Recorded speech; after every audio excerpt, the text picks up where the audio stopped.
Amigos, qué gusto saludarles.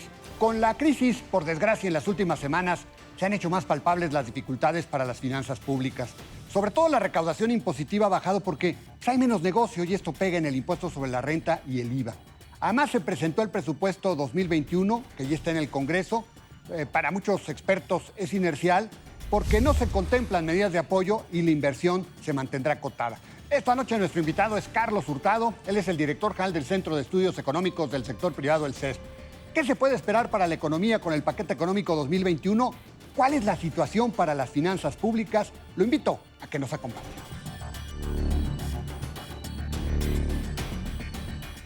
Para ello está con nosotros Carlos Hurtado. Él es el director general del Centro de Estudios Económicos del Sector Privado y vamos a platicar acerca de los desafíos que tienen las finanzas públicas. Ya comentamos de estos.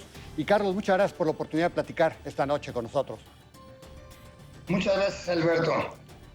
Bueno, Carlos, la verdad es que estamos viviendo una situación bastante complicada, una crisis bastante fuerte y obviamente esto propicia que la economía vaya a tener un decrecimiento importante. Se habla de 9, 10 y hay economistas incluso que están sobre 11%. Esto afecta a las finanzas públicas. ¿Qué tanto ves, qué tanto caerán los ingresos públicos, qué tanta presión habrá hacia el cierre del año para las finanzas públicas en función de que obviamente se recauda menos cuando la economía crece menos? ¿Cómo estás viendo el panorama, Carlos? Bueno, mira, déjame comenzar por señalar que las predicciones para el crecimiento de la economía, para la evolución del producto de la economía, tanto para este año como para el año que entra, las que tiene el gobierno y sobre las cuales hace su plan fiscal, digamos, su planeación para el próximo año, para el 2021, son más optimistas que la mayoría de las estimaciones de los principales analistas. Uh-huh. Cuando uno ve las encuestas que hace el Banco de México, que entrevista a muchos especialistas, y también la encuesta que hace Citibanamex, que también hacen una amplia encuesta de esto, las predicciones del Fondo Monetario Internacional, de la OCDE, en fin, de todos estos, los promedios para la evolución del producto de este año están en alrededor de 10%, como tú señalabas, y un poco menos de 3% para el 2021. El gobierno, como tú sabes, está pronosticando una caída del producto de 8% este año, alrededor de eso, y un aumento de 4.6% el año que viene. En efecto, como tú señalas, si esto es así, para el año 2021, la recaudación fiscal, los ingresos del gobierno, pues van a ser menos que los que tiene presupuestado el gobierno y sobre los que presupuestó el gasto para el año que viene. Entonces, nosotros pensamos que va a haber una caída, más bien va a haber un faltante de ingresos públicos el año que viene, que y algo va a tener que ser el gobierno. Hay otra parte en donde también pensamos que está sobreestimando el gobierno sus ingresos, que tiene que ver con la producción de petróleo.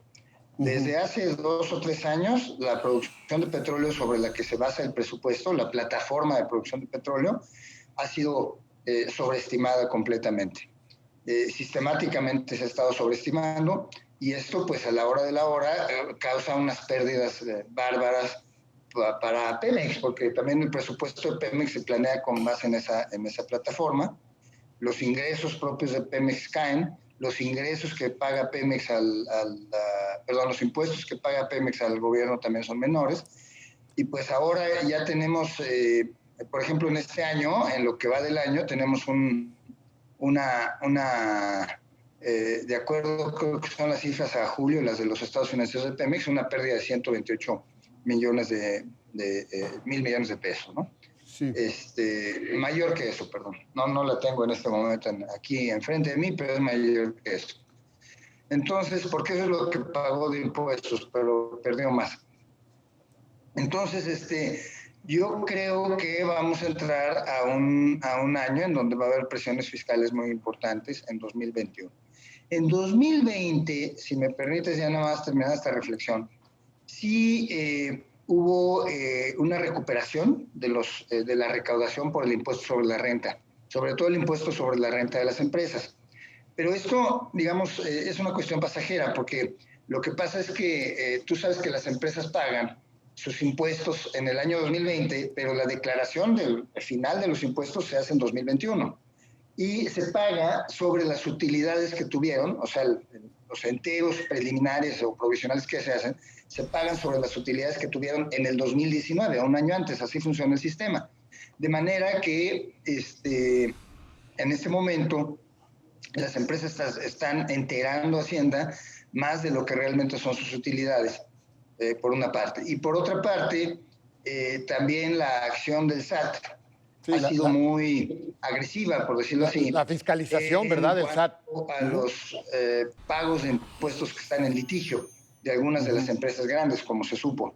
Entonces, bueno, eso también, bueno, hay determinado un número de empresas que están en esta situación y no es infinito, entonces también por ahí va a haber menor recaudación después. Y ustedes que tienen, pues, ahí un equipo de economistas y que hacen, pues, análisis económico, el gobierno federal está hablando de un presupuesto estable, o sea, está hablando de un déficit de cero, o sea, cero, equilibrio. Sí. ¿Esto es posible, Carlos, o qué están visualizando para las finanzas públicas? ¿Hasta dónde irá el déficit, de acuerdo a sus pronósticos?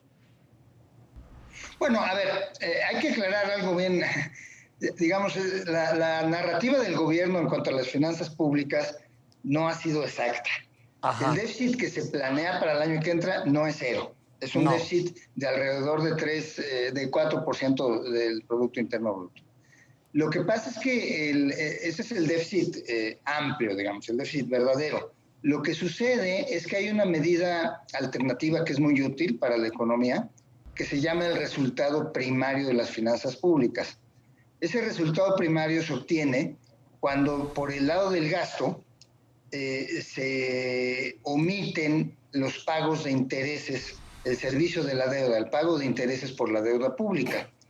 Y es útil el resultado primario porque si es cero, quiere decir que en términos netos el gobierno no tiene por qué endeudarse, ¿verdad? Entonces la deuda del gobierno con respecto al Producto Interno Bruto tiene una presión creciente si hay un déficit primario. Pero si no hay déficit primario, entonces no tiene esa presión. Y por eso es que se dice que no hay déficit. No, sí hay déficit. No hay un déficit primario, pero esta es una cuestión que, digamos, es útil para ver la evolución de la deuda, pero sí hay déficit. Y por otro lado, el gobierno también está pidiendo a la Cámara al Congreso, perdón, un permiso para nueva deuda neta el año que viene. Entonces, por un lado, no es cierto que el gobierno no se endeuda. Este año se endeudó y el año que entra también se va a volver a endeudar. Y eso no necesariamente está mal. No, claro. Y menos en lo que estamos viviendo, ¿verdad? En la circunstancia que estamos viviendo, ¿no, Carlos? Digo. Exacto. Yo creo que ya subió, mira, la deuda como proporción del Producto Interno Bruto, que esa es la otra medida, la deuda como proporción del Producto Interno Bruto, este año ya subió, principalmente por la depreciación que hubo del tipo de cambio hace unos meses, principalmente por eso. Entonces la deuda que está denominada en dólares, pues sube como proporción del Producto Interno Bruto que está denominado en pesos. Entonces es una cosa ahí medio automática. Pero sí hay deuda nueva que se ha contratado en términos netos. Y eso no necesariamente está mal. Lo que hace el gobierno desde el punto de vista fiscal, digamos, su plan que ha tenido desde el año pasado, este año y hacia el año que entra, es que no crezca mucho la deuda como proporción del Producto Interno Bruto. Que eso está muy bien, ¿no? Digamos, es una buena señal de estabilidad macroeconómica. Exacto. Eso sí. Pero bueno, al final de cuentas la realidad se impone, Carlos, y cuando hablamos de que las finanzas públicas van a tener presiones, pues uno pensaría, bueno, pues eso es del gobierno. No, pero pues nos implica a todos porque, pues obviamente al haber menos recursos del gobierno, pues obviamente también esto implica que hay menos recursos para gastar, para invertir, para tener hospitales, para tener presas, para tener carreteras, nuevas carreteras, en fin. Todo esto nos atañe, ¿verdad, Carlos? Desde luego. Mira, déjame señalar 2 puntos, si me permites ahí, Alberto. Por un lado, digamos, desde el punto de vista macroeconómico, tradicional, de ortodoxia, digamos, fiscal, en la normalidad, el no endeudarse es siempre bueno. Es decir, tener una deuda controlada y controlable y que no sea muy elevada es siempre bueno. México tiene más de 50% de la deuda pública, es más de 50% del Producto Interno Bruto y está por 54%. Y para economías emergentes, como es México, como ahora se les llama, para economías emergentes, esa ya es una deuda, digamos, peligrosamente elevada, ¿no? Pero digamos, esto es en la normalidad. La verdad es que ahora, en el 2020, todas las economías del mundo se van a endeudar mucho, ¿verdad? Todavía no sabemos cómo va a cerrar, pero eso lo sabemos porque casi todas las economías del mundo incurrieron en déficit muy grandes. ¿Y para qué? En el año 2020. Y la razón por la que lo hicieron es para financiar programas para proteger a la economía del impacto que tiene la pandemia sobre las economías. Bueno, en México prácticamente no hicimos nada. No. Y eso desde mi punto de vista es muy grave, ¿no? Sí. El único programa de apoyo que se hizo por parte del gobierno fue un programa de microcréditos para microempresas, créditos a la palabra de 25,000 pesos para microempresas y también para hogares. Se planearon 3 millones de estos microcréditos, solamente se ejerció 1 millón hasta ahora. Se le pusieron muchas condiciones. Y realmente el gobierno, la administración, se ha negado a proveer cualquier otro apoyo a las empresas, solamente a estos micronegocios. Bajo, digamos, el presidente lo ha dicho en sus conferencias, bajo la premisa de que no se va a rescatar a las empresas, que se va a rescatar solo a la gente. Y sí, en lo particular yo creo que ese es un gran error. Sí. Porque empresa no quiere decir General Motors, ¿eh? Empresas son empresas de 100 personas, como las que están alrededor de nuestras casas, etcétera.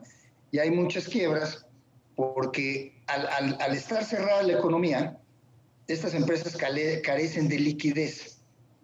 Y lo pueden aguantar ahí con la caja que tienen. Las más grandes tienen líneas de crédito, pero estas son las grandes. Pueden aguantar un tiempo así, como podemos aguantar en las familias sin ingresos un tiempecito, ¿no? Pero esa parte, si perdura mucho esa falta de liquidez, en el caso de las empresas, se llega a la insolvencia. Y cuando se llega a la insolvencia, entonces sí hay despidos permanentes, cancelación permanente de fuentes de trabajo. Lo que el sector empresarial propuso, y muchos empresarios y organismos, y también muchos académicos, y de izquierda, y de derecha, y de centro, y de todo, han propuesto, son para las empresas apoyos temporales, es decir, sí, no con donaciones de impuestos, sino apoyos temporales a la liquidez que podrían haber tomado la forma de retrasar el pago de algunos impuestos o del pago de algunas contribuciones de seguridad social que son muy onerosas para las empresas. Bueno, muy bien, pues Carlos, queda muy claro, te agradezco mucho. Fue evidente que pues, hay situaciones económicas y fuiste muy evidente en esas circunstancias. Te agradezco mucho el que nos hayas permitido platicar esta noche. Muchas gracias, Carlos. Carlos Hurtado. Muchas gracias a ti y saludos al auditorio completo. Gracias, Carlos. Gracias. Y él es Carlos Hurtado, director general del Centro de Estudios Económicos del Sector Privado, el CESP.